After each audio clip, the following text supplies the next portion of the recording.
আজকের প্রথম খবরটা হলো শিলচরে ইনকাম ট্যাক্স দলের অভিযান। শিলচরে একটি দোকানে ইনকাম ট্যাক্স দল অভিযান চালালো। মঙ্গলবার চামড়া গুদামে লক্ষ্মী ট্রেডিং কোম্পানির দোকানে ইনকাম ট্যাক্স দল হানা দেয়।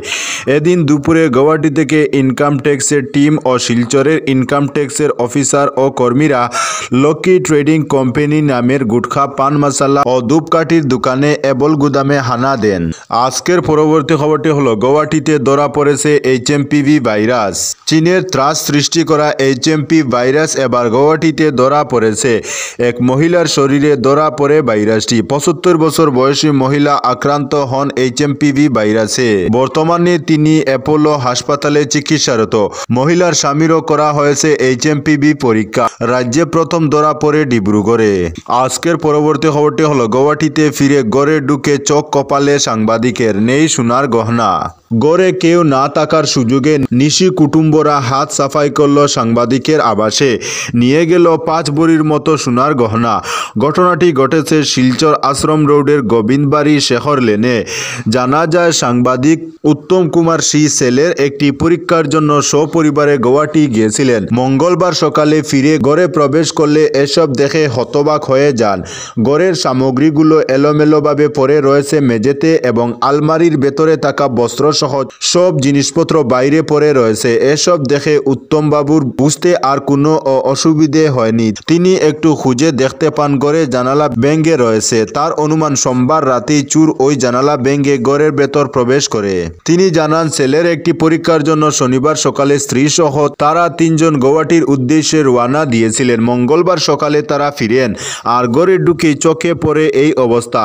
তারপর তিনি পুলিশে খবর দেন। পুলিশ পৌঁছে তদন্ত শুরু করে। তিনি এও জানান ৫০০ টাকার একটি নোট করে রেখে গিয়েছিলেন, চোর সেটা নেয়নি, শুধু স্থির গয়না অলংকার সহ কিছু সামগ্রী নিয়ে যায়। উল্লেখ্য, সাংবাদিক উত্তম কুমার সি দৈনিক সাময়িক প্রসঙ্গ পত্রিকার বার্তা সম্পাদক পদে কর্মরত রয়েছেন। আজকের পরবর্তী খবরটি হলো হাইলাকান্দিতে দিব্যাঙ্গজনদের সহায়ক সামগ্রী বন্টন।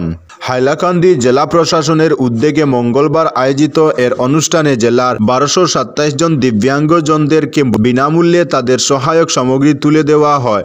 শহরের রবীন্দ্র ভবনে আয়োজিত এই অনুষ্ঠানে এই সহায়ক সামগ্রীগুলি তুলে দেন জেলা আয়ুক্ত নিসর্গ হিবারে। অনুষ্ঠানে ভাষণ প্রসঙ্গে জেলা আয়ুক্ত হিবারে বলেন, দিব্যাঙ্গজনদের জীবন চলা সহজ করতে প্রশাসন থেকে এই সহায়ক সামগ্রী বন্টন করা হচ্ছে। ইন্ডিয়ান রেলওয়ে ফাইন্যান্স কর্পোরেশনের সামাজিক দায়বদ্ধতা তহবিল থেকে প্রাপ্ত অর্থ দিয়ে এই সহায়ক সামগ্রী বন্টন করা হয়। অনুষ্ঠানে অন্যান্যদের মধ্যে জেলা সমাজ কল্যাণ আধিকারিক কবীন্দ্র কুমার ওয়ারিশা প্রাসঙ্গিক বক্তব্য পেশ করেন। আজকের পরবর্তী খবরটি হলো সুনাই আসন ফের দখল করবে বিজেপি, বললেন বিজেপির নতুন সভাপতি রূপম সাহা। সুনাই আসন ফের দখল করবে বিজেপি, এমনটাই দাবি করেছেন জেলা সভাপতি রূপম সাহা। মঙ্গলবার সুনাই মণ্ডল বিজেপির আয়োজিত সংবর্ধনা সভা দৃঢ়তার সঙ্গে এমনটাই দাবি করেন। তিনি বলেন, বিধায়ক না থাকলে কি হলো, কেন্দ্র ও রাজ্যে বিজেপির সরকার রয়েছে। জেলা সভাপতি কারো নাম উল্লেখ না করে বলেন, সুনাইয়ে বিজেপির বিধায়ক ছিলেন, বিজেপি তাকে রাজতিলক পরিয়েছিলেন, কিন্তু বেশি টিকতে পারেননি দলে। পুলস পাল্টে কংগ্রেসে নাম লিখে এখন তার মুখে বিজেপিকে সাম্প্রদায়িক দল বলে সমালোচনা মানায় না। তিনি বলেন, দলের মেরুদণ্ড পৃষ্ঠা প্রমুখ, পান্না প্রমুখ, বুথ সভাপতিরা দিনে ২ ঘন্টা করে সময় দিতে পারলে অনায়াসে বিজেপি পঞ্চায়েত নির্বাচন ও আসন্ন বিধানসভা নির্বাচনে সুনাই দখল করতে পারবে। দলীয় সাংগঠনিক প্রতিনিধিদের মনোবল বাড়াতে গিয়ে বলেন, কংগ্রেসের কিছু বুট বিশেষজ্ঞ ব্যর্থ হয়ে বলেছেন সুনাইয়ে আর বিজেপি ঘুরে দাঁড়াতে পারবে না।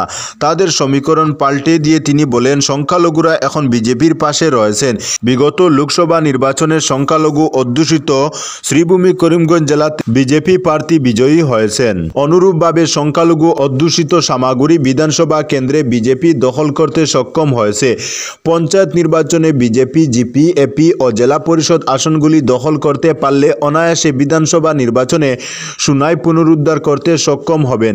তবে এজন্য এখন থেকে সাংগঠনিক শক্তি বাড়াতে হবে। দলের কার্যকর্তাদের, ভোটারদের ঘরে ঘরে গিয়ে বিজেপির সরকারের জনমুখী কাজকর্ম নিয়ে আলোচনা করতে হবে। আজকের পরবর্তী খবরটি হলো কাটালতলিতে ওয়াজ মেহফিল বুধবার। কাটালতলি বাজার জামে মসজিদের বার্ষিক ওয়াজ মেহফিল আজ বুধবার অনুষ্ঠিত হবে।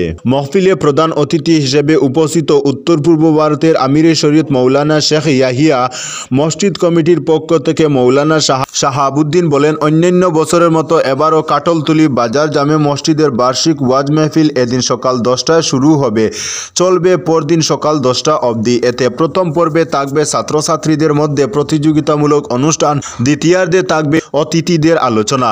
মহফিলের সভাপতিত্ব করবেন স্থানীয় মুকামি জমিয়ত উলামার সভাপতি মৌলানা মুফতি আব্দুস শহীদ। সহসভাপতি হিসেবে উপস্থিত থাকবেন মসজিদ কমিটির সভাপতি আলহাজ মতিউর রহমান। আজকের পরবর্তী খবরটি হলো তাইওয়ানের 6.4 মাত্রার ভূমিকম্প, আহত 27 জন। তাইওয়ানের দক্ষিণাঞ্চলে আঘাত এনেছে 6.4 মাত্রার ভূমিকম্প। ভূমিকম্পটির কেন্দ্রস্থল ছিল চিয়াই কাউন্টি হল থেকে 38 কিলোমিটার দক্ষিণ পূর্বে ভূপৃষ্ঠে 10 কিলোমিটার গভীরে। ভূমিকম্পে 27 জন আহত হয়েছেন। ভূমিকম্পের তীব্রতা রিক্টার স্কেলে 6.4 ছিল। তাইওয়ানের সেন্ট্রাল ওয়েদার অ্যাডমিনিস্ট্রেশন জানিয়েছে, স্থানীয় সময় রাত 12:17 আঘাত হানা ভূমিকম্পটির কেন্দ্রস্থল ছিল চিয়াই কাউন্টি হল থেকে 38 কিলোমিটার দক্ষিণ পূর্বে ভূপৃষ্ঠে 10 কিলোমিটার গভীরে। অন্যদিকে মার্কিন ভূতাত্ত্বিক জরিপ সংস্থা ভূমিকম্পটির মাত্রা 6 ছিল বলে জানিয়েছে। আজকের পরবর্তী খবরটি হলো বিলাসীপাড়ায় সন্দেহভাজন জেহাদি গ্রেফতার। ধুবড়ীর বিলাসীপাড়ায় অভিযান চালিয়ে একজন সন্দেহভাজন জেহাদিকে গ্রেফতার করেছে অসম পুলিশের স্পেশাল টাস্ক ফোর্স। মঙ্গলবার অতীতে বিলাসীপাড়া সহ ধুবড়ীর বিভিন্ন জায়গায় অভিযান চালিয়েছে এসটিএফ।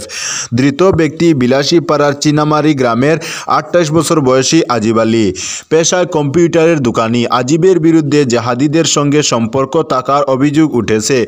এদিন আজিবকে গ্রেফতার করে সোজা গৌহাটিতে নিয়ে যায় এসটিএফ। গৌহাটিতে এসটিএফ সদর দপ্তরে তাকে জিজ্ঞাসাবাদ করা হবে। উল্লেখ্য, এসটিএফ অতীতে বিলাসীপাড়া এবং কুকরাঝার থেকে জৈশে মোহাম্মদের সঙ্গে জড়িত থাকার সন্দেহে বেশ কয়েকজনকে গ্রেফতার করেছে পুলিশ। আজকের পরবর্তী খবরটি হলো পপ সঙ্গীত শিল্পী আমির হোসেন মৃত্যুদণ্ড ইরানের। মহানবীকে চরম অপমান করেছেন এই মর্মে এবার জনপ্রিয় পপ সঙ্গীত শিল্পী আমির হোসেন মাকসুদুলু তথা আমির তাতালুকে মৃত্যুদণ্ড দিল ইরানের আদালত। ইরানের সংবাদ মাধ্যম সূত্রে খবর, ইসলাম ধর্মের মহানবী হজরত মোহাম্মদ সাল্লাল্লাহু আলাইহি ওয়াসাল্লামকে অবমাননার দায়ে সুপ্রিম কোর্ট আগে দেওয়া 5 বছরের কারাদণ্ড বাতিল করেছে। রাষ্ট্রপক্ষের আবেদনের পরিপ্রেক্ষিতে মামলাটি পুনরায় চালু করা হয় এবং এবার দোষীকে মহানবী এর অবমাননার দায়ে মৃত্যুদণ্ড দিয়েছে। যদিও ইরানি সংবাদ মাধ্যম ইরান ইন্টারন্যাশনালের খবরে বলা হয়েছে, তাতালুকে মৃত্যুদণ্ড দেওয়ার খবরটি দেশটির বিচার বিভাগ অস্বীকার করেছে। বিচার বিভাগের জনসংযোগ কার্যালয় জানিয়েছে, এখনও কোনো চূড়ান্ত রায় ঘোষণা করা হয়নি। এর আগেও আমির তাতালুকে বেশ কয়েকবার গ্রেফতার করা হয়েছিল। 37 বছর বয়সী তাতালু ইরানে নিষিদ্ধ একজন পপ গায়ক। এর আগে 2023 সালের ডিসেম্বর নাগাদ তুরস্কের ইস্তাম্বুলে ছিলেন তিনি। পরে তাকে ইরানে প্রত্যর্পণ করা হয় এবং তখন থেকেই তিনি আটক। আজকের পরবর্তী খবরটি হলো রামদেবের বিরুদ্ধে জারি জামিনযোগ্য গ্রেফতারি পরোয়ানা।